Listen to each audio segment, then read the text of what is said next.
യുഷില, നമ്മൾ ഇന്നലെ കണ്ടതാണ് ഈ മരണപ്പെട്ട 3 പേരും അന്യസംസ്ഥാന തൊഴിലാളികളായിരുന്നു, അതിഥി തൊഴിലാളികളാണ്. ഇപ്പോൾ ഈ തിരച്ചിൽ നടത്തുന്ന 5 പേരുണ്ടല്ലോ, അവർക്കായാണ് തിരച്ചിൽ ഇന്നിപ്പോൾ ആരംഭിച്ചിരിക്കുന്നത്.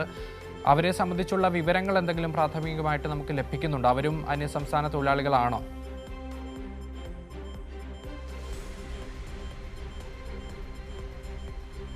അക്ഷയ്, ഇന്നലെ കണ്ടെത്തിയവരിൽ 10 പേരിൽ ഒരാൾ മലയാളിയാണ് എന്നുള്ള വിവരങ്ങൾ ലഭിച്ചിരുന്നു. എന്നാൽ ഇന്നലെ മരിച്ചവരിൽ 3 പേരും അത് അതിഥി തൊഴിലാളികളാണ്. എന്തായാലും ആ ഒരു കാറ്റഗറി, അതായത് അതിഥി തൊഴിലാളികളാണോ കൂടുതൽ പേരും എന്നുള്ളതിൻ്റെ കൃത്യമായ ലിസ്റ്റ്, അതായത് കാണാതായവർ ഉള്ളത് എന്നുള്ളതിൻ്റെ കൃത്യമായ ലിസ്റ്റ് പുറത്തു വന്നിട്ടില്ല. അവരെ കണ്ടെത്തിയതിന് ശേഷം മാത്രമേ ആരൊക്കെയാണ് അപകടത്തിൽപ്പെട്ടിട്ടുള്ളത് എന്ന് മനസ്സിലാക്കാൻ സാധിക്കുകയുള്ളൂ.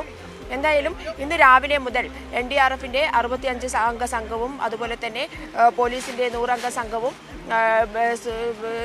മറ്റ് പ്രദേശവാസികളും എല്ലാം ചേർന്നുള്ള രക്ഷാപ്രവർത്തനങ്ങൾ, അല്ലെങ്കിൽ രക്ഷാപ്രവർത്തനം എന്ന് ഇനി വിശേഷിപ്പിക്കാൻ സാധിക്കുമോ എന്നറിയില്ല.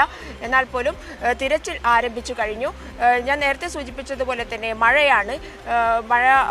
ശക്തമായിക്കൊണ്ടിരിക്കുന്ന ഒരു സാഹചര്യമാണ്. ഇന്നലത്തെ ഒരു തോതിലല്ല ഇന്ന് കൂടുതൽ മണ്ണിടിച്ചിൽ ഉണ്ടായിരിക്കുന്നതായാണ് നമുക്ക് ദൃശ്യങ്ങളിൽ നിന്നും കാണാൻ സാധിച്ചിട്ടുള്ളത്.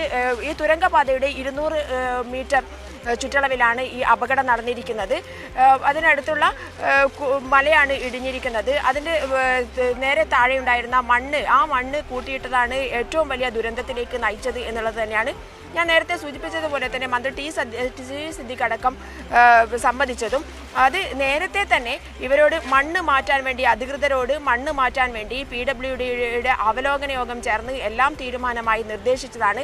കഴിഞ്ഞ ഒരാഴ്ചക്കാലം ഇവിടെ വളരെ ശക്തമായ തോതിൽ മഴയുണ്ടായിട്ട് പോലും അത് റെഡ് അലേർട്ട് പ്രഖ്യാപിക്കാനോ അല്ലെങ്കിൽ യെല്ലോ അലേർട്ട് ആണെന്നുള്ള ആശ്വാസത്തിൽ തന്നെ ഇരിക്കുകയായിരുന്നു അധികൃതർ എന്നുള്ളതാണ്. ഇങ്ങനെ ഒരു ദുരന്തത്തെക്കുറിച്ച് അവിടെ വന്ന് പ്രദേശം സന്ദർശിച്ച് അവിടെ നിന്നും ആ മണ്ണ് മാറ്റണം എന്നുള്ള ഒരു തീരുമാനമെടുക്കാൻ ജില്ലയിൽ തന്നെ ഒരു മന്ത്രിയുണ്ട്, എന്നിട്ട് പോലും ആ തീരുമാനം നടപ്പിലാക്കാൻ സാധിച്ചിട്ടില്ല എന്നുള്ളതാണ് ഈ ഒരു വലിയ ദുരന്തത്തിലേക്ക് നയിച്ചത്, 3 പേരുടെ മരണത്തിലേക്ക് നയിച്ചത് എന്നുള്ളതാണ്. നമ്മുടെ കൂടെ ഇപ്പോൾ ലതീഷ് കൂടെയുണ്ട്. ലതീഷ്, ഈ ഒരു സംഭവമായി കോഴിക്കോട് നിന്ന് വന്നതാണ്. അതിൻ്റെ ആ ഒരു ഇപ്പോൾ കാണുന്ന ഒരു അവസ്ഥ വെച്ച്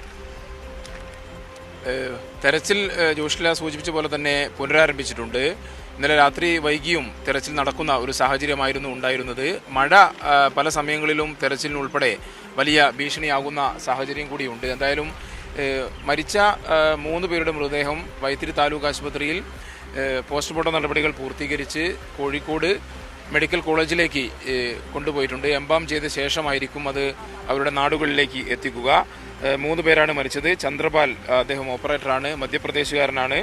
വികാഷ് കുമാർ സിവിൽ ഫോർമാനാണ്, അദ്ദേഹം ബീഹാർ സ്വദേശിയാണ്. അൻമോൽ, അത് ജാർഖണ്ഡിൽ നിന്നെത്തിയ ഒരു തൊഴിലാളിയാണ്. ഇത്രയും പേരാണ് ഈ മണ്ണിനടിയിൽപ്പെട്ട് അവരുടെ ജീവൻ നഷ്ടമാകുന്ന സ്ഥിതി ഉണ്ടായത്. 10 പേരായിരുന്നു ആശുപത്രിയിൽ ചികിത്സയിലുണ്ടായിരുന്നത്. അതിൽ 2 പേർ ഇന്നലെ തന്നെ ഡിസ്ചാർജ് വാങ്ങി പോയിട്ടുണ്ട്. ഇനി 8 പേരാണ് ആശുപത്രിയിൽ ചികിത്സയിലുള്ളത്. അതിൽ ഒരാളുടെ നില ഗുരുതരമാണ് എന്ന് ഇന്നലെ മന്ത്രിമാരുൾപ്പെടെയുള്ളവർ വ്യക്തമാക്കുകയുണ്ടായി. ഇനി കണ്ടെത്താനുള്ള ആളുകളുടെ എണ്ണം എന്ന് പറയുന്നത് 5 പേരാണ്. ഈ 5 പേരും അതിഥി തൊഴിലാളികൾ തന്നെയാണ്. വിക്രം റാണ, മുഹമ്മദ് ഇമ്രാൻ, രാകേഷ്, അസറുദ്ദീൻ അൻസാരി, രാഹുൽ എന്നീ 5 പേരെയാണ് ഇനി കണ്ടെത്താനുള്ളത്. അവരെ കണ്ടെത്തുന്നതിനായുള്ള തിരച്ചിലാണ് ഇന്ന് രാവിലെ മുതൽ സജീവമായി തന്നെ നടക്കുന്നത്. സ്നിഫർ, അതേപോലെ തന്നെ കടാവർ ഡോഗുകൾ ഉൾപ്പെടെ അവയുടെ കൂടി ഒരു പരിശീലനം ലഭിച്ച നായകളുടെ സാന്നിധ്യം കൂടി ഈ തിരച്ചിലിന് സഹായിക്കുന്നുണ്ട്. NDRFിൻ്റെ സംഘമുണ്ട്, പോലീസുണ്ട്, ഫയർഫോഴ്സ് ഉണ്ട്, അതേപോലെ തന്നെ സന്നദ്ധ സംഘടനകളുടെ പ്രവർത്തകരുണ്ട്, പ്രാദേശികമായ താലൂക്ക് തലത്തിലുള്ള വളണ്ടിയർമാർ, പരിശീലനം ലഭിച്ച വളണ്ടിയർമാരുണ്ട്. അത്തരത്തിലുള്ള ആളുകളുടെ എല്ലാം കൃത്യമായ ഒരു ആസൂത്രണത്തിൻ്റെ ഭാഗമായാണ് ഇന്ന് പരിശോധന ഇപ്പോൾ പുനരാരംഭിച്ചിരിക്കുന്നത്. കൂടുതൽ മണ്ണ് ഇടിഞ്ഞു വരാനുള്ളൊരു സാധ്യത കൂടിയുണ്ട്. നമുക്ക് ദൃശ്യങ്ങൾ കാണുന്ന പോലെ തന്നെ മണ്ണ് കൂട്ടിയിട്ടിരിക്കുകയാണ്. കൂട്ടിയിട്ട മണ്ണിന് മുകളിൽ പ്ലാസ്റ്റിക് കവറിട്ട് മൂടിയിട്ട നിലയാണ് ഉള്ളത്. റോഡ് ഗതാഗതം ഇന്നലെ രാത്രിയോടുകൂടി ഒരു പരിധി വരെയെങ്കിലും പുനഃസ്ഥാപിക്കാൻ കഴിഞ്ഞിട്ടുണ്ട്. ഈ റോഡ് ഒക്കെ പൂർണ്ണമായും മണ്ണ് വന്ന് തങ്ങുന്ന ഒരു നിലയായിരുന്നു ഉണ്ടായിരുന്നത്. എന്തായാലും പരിശോധന അല്ലെങ്കിൽ തെരച്ചിൽ ഊർജിതമായി തന്നെ പുരോഗമിക്കുന്നു. NDRFന്റെ 65-അംഗ ടീമിൻ്റെ നേതൃത്വത്തിലാണ് ഈ പരിശോധന നടക്കുന്നത്. ഞാൻ നേരത്തെ സൂചിപ്പിച്ച പോലെ തന്നെ സ്നിഫർ അതേപോലെ തന്നെ കടാവർ നായകളുടെ ഒരു സാന്നിധ്യം ഇവിടെയുണ്ട്.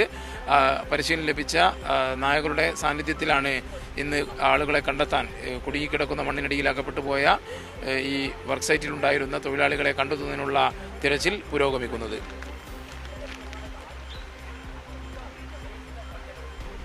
ശരി, PV ജോഷിലെയും ലതീഷുമാണ് അവിടെ നിന്ന് വിവരങ്ങൾ നൽകിക്കൊണ്ടിരിക്കുന്നത്.